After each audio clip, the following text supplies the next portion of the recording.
Bismillahirrahmanirrahim. Kemudian para hamba Allah, hal-hal yang masih berkaitan dengan masalah waris. Yang pertama, hal-hal yang dilarang yang berkaitan dengan pembagian harta atau pembagian warisan. Yang pertama, yang dilarang itu merampas harta anak yatim atau hak orang lain, semacam mengambil menambah batas tanah. Dan yang kedua, dalam hal jual beli itu pun dilarang mengambil harta dengan cara yang batil atau mengambil hak orang lain, itu tidak boleh. Maka nanti akan jadi bencana buat yang merampasnya. Allah bahkan ancaman orang yang makan harta anak yatim itu luar biasa. Nanti dayat akan disiksa dan seolah-olah dia makan api neraka.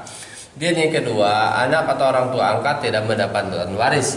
Anak atau orang tua angkat tidak mendapatkan warisan. Tapi kalau sebelumnya dia ada kata-kata hibah atau mendapat atau wasiat, itu boleh, tapi jangan melebihi sepertiga. Itu wasiat, itu pun harus ada saksi, kemudian jangan melebihi dari sepertiga. Kalaupun orang tua mewasiatkan anak angkatnya atau orang tua angkatnya, maka dia akan mendapatkan waris, bahkan mendapatkan harta. Tapi dalam hal pembagian waris, maka anak atau orang tua angkat sedikit pun tidak akan mendapatkan harta warisan.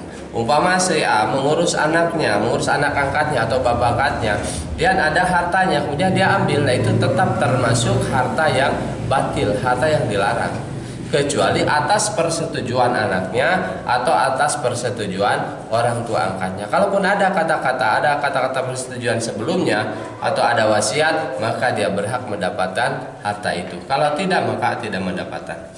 Dan yang ketiga, pembagian harta waris sebelum meninggal. Ada sebagian orang bahwa dia membagikan harta waris padahal belum meninggal dengan tujuan supaya katanya tidak terjadi perselisihan atau dibagi rata, sehingga dengan semacam itu menghilangkan untuk menjalankan hukum waris, maka itu pun tidak boleh pembagian harta waris sebelum meninggal. Adapun kalaupun membagi harta tapi tidak ada kaitan dengan hukum waris, hanya sebatas hibah, pemberian orang tua kepada anaknya, tujuan tahun menolong, maka tidak ada masalah, itu masuknya ke hibah.